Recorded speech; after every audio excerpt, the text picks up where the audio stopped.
சமரச சுத்த சன்மார்க்க சத்திய சங்கம் உலகிற்கான கருணை அறிவிப்பு. அருட்பெருஞ்சோதி அருட்பெருஞ்சோதி தனிப்பெருங்கருணை ஒளி அருட்பெருஞ்சோதி.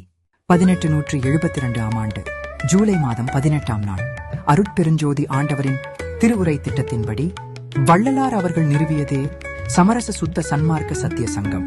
இந்த பெயர் மனிதனால் திருத்தப்படவும் கூடாது, சேர்க்கப்படவும் கூடாது, மாற்றப்படவும் முடியாது, மாற்றப்படவும் இயலாதது. இது உலகிற்கான ஒரு சத்திய அறிவிப்பு. இந்த சங்கத்திற்கு ஒரே தலைவரே உள்ளார், அவர் அருட்பெருஞ்சோதி ஆண்டவர். இந்த சங்கத்தில் யாரும் உறுப்பினராகலாம். எந்த பதிவும் இல்லை, எந்த கட்டணமும் இல்லை, எந்த விதமான நடைமுறைகளும் இல்லை.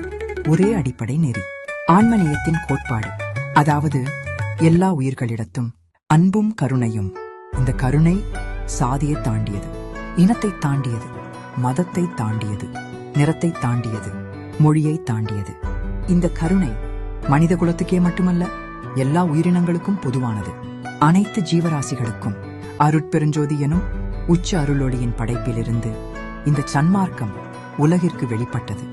ஒவ்வொரு ஆத்மாவும் அருட்பெருஞ்சோதி ஆண்டவரின் மர்ம சக்தியால் ஏற்கனவே பதிவாகியுள்ளது. இந்த பாதை திருவருட்பா போதனைகளால் வழிநடத்தப்படுகிறது. இறுதி குறிக்கோள் மரணமில்லா பேருவாழ்வு. எல்லா உயிர்களும் இன்புற்று வாழ்க. வள்ளல் மலரடி.